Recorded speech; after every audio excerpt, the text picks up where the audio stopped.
Bismillahirrahmanirrahim. Assalamualaikum warahmatullahi wabarakatuh.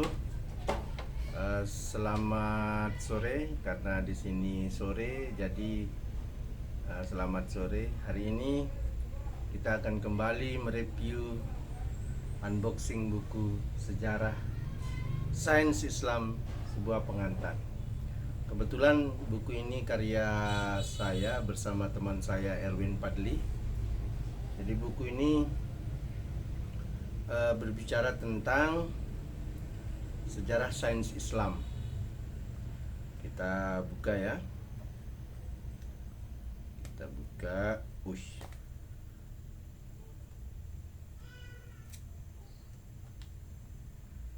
Jadi ini masih kemarin dicetak ya.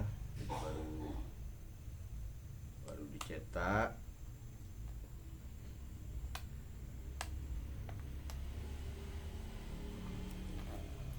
Oke teman-teman, ini kita buka.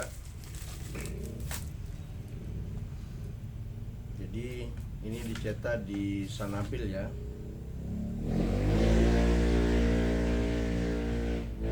Maaf, ada motor. Di Mataram tahun 2020. Karena ini awal 2021. Baik, teman-teman, kita akan review sedikit. Jadi kalau bicara science and religion, sains dan agama, jadi dalam perjalanan sejarahnya sampai hari ini itu memang masih menjadi topik yang hangat untuk dibicarakan. Kenapa? Karena sains dan agama ini dalam lembaran sejarah itu pernah mengalami pergulatan-pergulatan. Bahkan menurut beberapa ahli, misalnya Hawke, jadi antara sains dan agama ini pernah mengalami konflik, lalu kemudian ke kontak, lalu kemudian konfirmasi, kontras, lalu ke konfirmasi. Jadi pernah dalam lembaran sejarah agama dan sains ini pernah mengalami konflik, lalu kemudian pernah mengalami kontak. Dengan pendekatan kontak artinya bahwa mereka sudah mulai berhubungan, lalu kontras berdiri sendiri, lalu konfirmasi artinya sudah mulai saling menyentuh lebih utuh. Referensi tentang bagaimana sejarah sains dan religion, science and religion ini memang telah banyak ditulis oleh ilmuwan intelektual. Contohnya misalnya seperti buku ini, Ian J. Barbour, Menemukan Tuhan dalam Sains Kontemporer dan Agama. Tapi nanti ini akan kita review selanjutnya ya.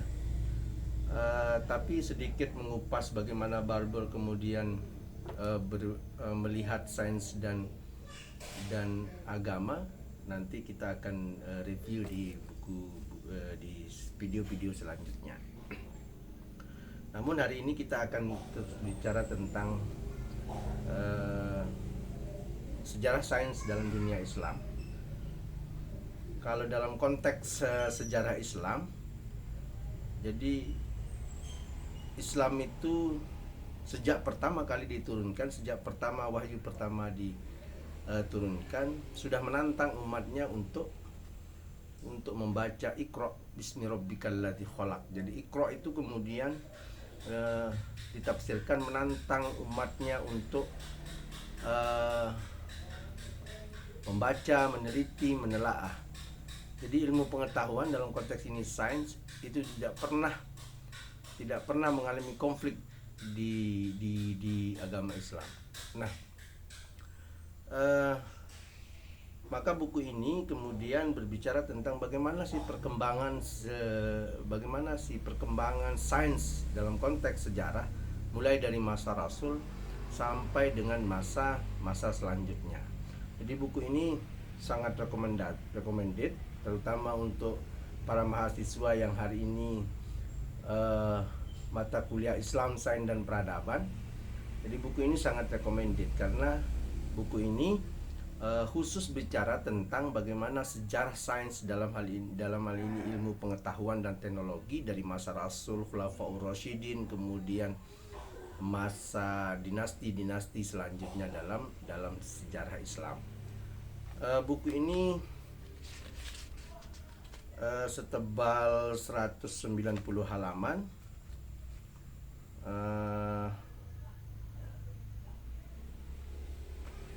Saya katakan tadi ini mulai dari zaman pra-Islam ya, sampai dengan ilmu pengetahuan dan teknologi dinasti Mughal. Jadi teman-teman bisa lihat daftar isinya. Ini daftar isinya ya. Lalu ini